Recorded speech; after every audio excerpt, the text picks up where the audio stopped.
Trump's Homeland Security Secretary Kirstjen Nielsen was forced to resign. Now, I want to play this clip from CNN showing you how we should all remember Kirstjen Nielsen.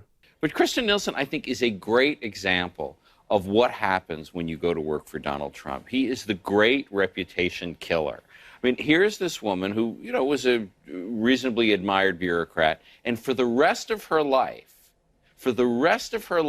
people will look at her and think, oh, that's the woman who put children in cages.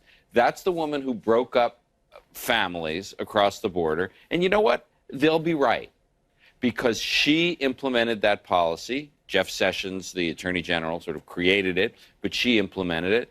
And, she's going to get what she deserved. The infamous statement was a tweet that she sent out on June 17, 2018, where she said, "We do not have a policy of separating families at the border, period," when the truth was they did. That's exactly what they were doing. Have a policy about separating families at the border, summer. Period.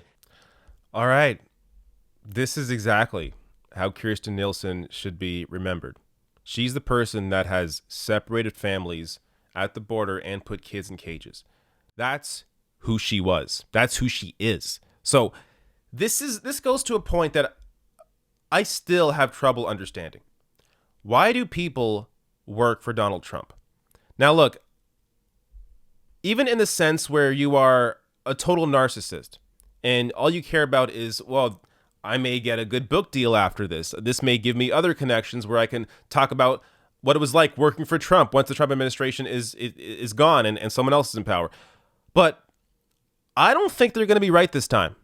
I have a feeling, I could be wrong, but I have a little more hope in humanity this time, because Donald Trump is such overtly a terrible person on every possible level. So I do not think that people that work for him, like Kirstjen Nielsen, will be able to have successful book careers or whatever they want to do afterwards.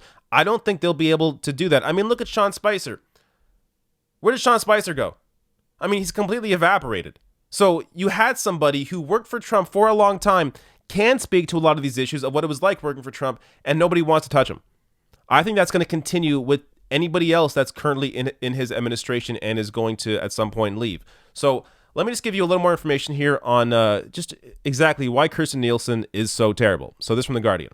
Spares the self-serving excuses, Kirstjen Nielsen. You were the worst. And this is from Richard Wolff. In Trump's ninth circle of hell, there may be more ideological hardliners than Nielsen, and there certainly are more wingnut sociopaths. But Nielsen has deployed all the skills of a careerist technocrat to oversee the two greatest scandals of the entire human misfortune that is the Trump presidency. A death toll of more than 3,000 in the criminally negligent aftermath of Hurricane Maria, and tens of thousands of children illegally imprisoned and forcibly separated from their parents at the southern border. Long after we have forgotten how to spell her name, there will be children suffering from the permanent separation from their parents because Nielsen was too incompetent and inhuman to track them or their parents. Those children are just the collateral damage of someone pretending to be tough enough to be part of Trump's band of bullies. So again, this goes to the heart of why Kirstjen Nielsen is a terrible person. And again, it goes to the heart of why I don't understand why anybody works for him. Unless you yourself are a sociopath. I mean, but again, even still, even if you are a complete sociopath or a psychopath, you, I assume, are still concerned about your own career. You're still concerned about your own ability to be successful in the future after you work for Trump. Can't you tell that this is not going to work out for you? That, actually, not everybody is a sociopath like you are. Just because you are one and you worked for Trump doesn't mean anybody's going to care to hear your story afterwards. So I don't, look, I could be completely wrong, and it's possible I will be wrong. But I hope, based on the example that Sean Spicer has shown us, that these sorts of people like Kirstjen Nielsen will not be successful in the future. Now, I also want to dispel something about the border crisis. So or the lack thereof in terms of a border crisis. So everyone is saying, oh, the craziness at the border. Oh my, it's nothing like we've ever seen before at the border. We got to do something about it. Kirstjen Nielsen had no chance. She had to put these families in cages. Well, let me give you some actual data on that. According to Nielsen's official numbers, There were 76,103 apprehensions at the southwest border in February. That was about 25% higher than the previous 3 months. But it was also 80% lower than the peak of apprehensions in 2000. If this crisis continued every month for the rest of the year, the total would still be far lower than the regular levels through the 1980s, 1990s, and 2000s. So, again, I've said this before, but it's worth mentioning over and over again.